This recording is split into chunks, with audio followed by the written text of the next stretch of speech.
मैंने बिल्कुल आज ही ज़ी5 पर ताज वेब सीरीज़ ख़त्म की और मैं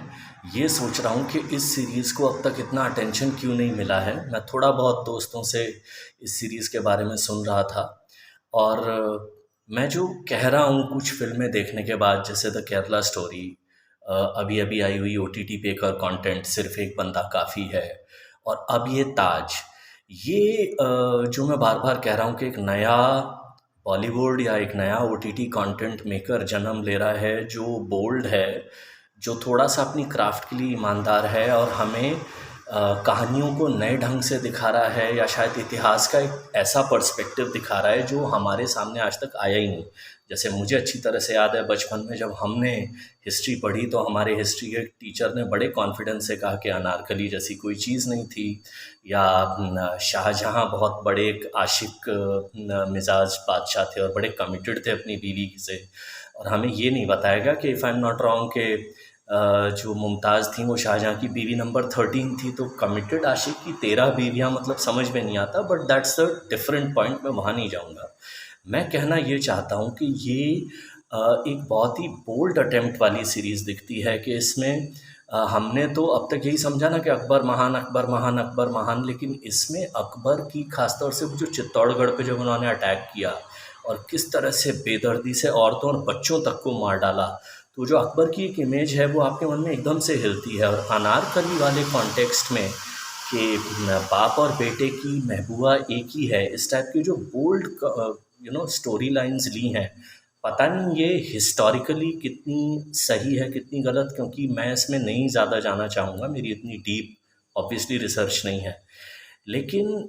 डेफ़िनेटली डेफ़िनेटली एक बहुत ही बोल्ड अटेम्प्ट। और मुग़लों के वो जो सत्ता संघर्ष हुए, जिनके बारे में हमें मालूम है कि उनकी हर पीढ़ी ने आपस में भाइयों में कत्ल हुए, लेकिन उसको इतना डिटेल, मतलब सत्ता के लिए कत्ल हुए, उसको इतना डिटेल में दिखाया है इसमें। और सबसे बड़ी बात कि एक बहुत ही बिना बोरिंग हुए, हिस्ट्री पर जब फ़िल्में बनती हैं तो वो बड़े आराम से बोरिंग हो जाती हैं, लेकिन डायरेक्टर्स की टीम है, 3-4 लोगों ने शायद डायरेक्ट किया है इसको, और जो स्टोरी राइटिंग है, जो स्क्रीन प्ले है, तो उसमें एक-एक कैरेक्टर इतने अच्छे ढंग से बिठाया गया है, और एक से एक एक्टर्स लिए गए हैं। नसीरुद्दीन शाह तो हैं ही, लेकिन जैसे आशिम, जो जिन्होंने रोल किया सलीम का, संध्या मृदुल, जिन्होंने मुराद का रोल किया है,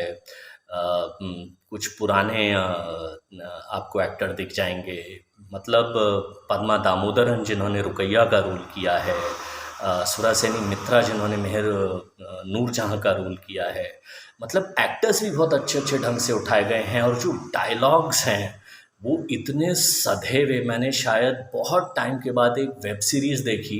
अब ऑब्वियसली एक तो डिसएडवांटेज यहाँ पे ये भी थी कि वो जो सुंदर सुंदर माँ बहन की शान में जो शब्द लिखे जाते हैं, जिनके बिना लगता है कि वेब सीरीज़ बनानी है तो यही सब होना चाहिए।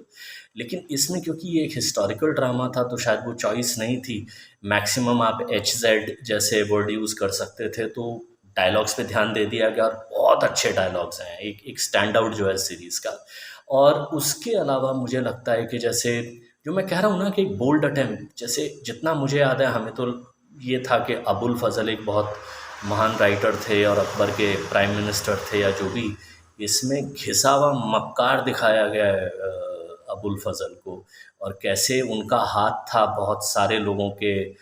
मारे जाने में, ये दिखाया गया है। अब अगर ये हिस्टोरिकल फैक्ट है तो ये हिस्ट्री पे एक नया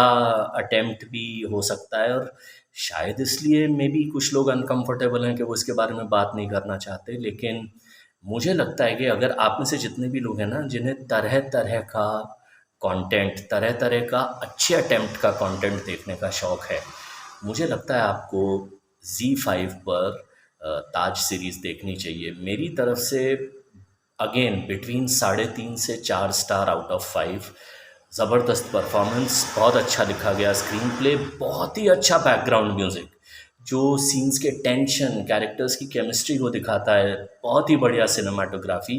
तो मुझे लगता है कि ये जो पहले 2 सीज़न हैं इसके काफ़ी टाइम की वर्थ वाले निकले मेरे लिए। आप लोग भी ज़रूर देखिए। मुझे लगता है आप में से जो लोग मैंने कहा अच्छे कंटेंट के फैंस हैं, प्रशंसक हैं, उन्हें शायद ये सीरीज़ पसंद आई।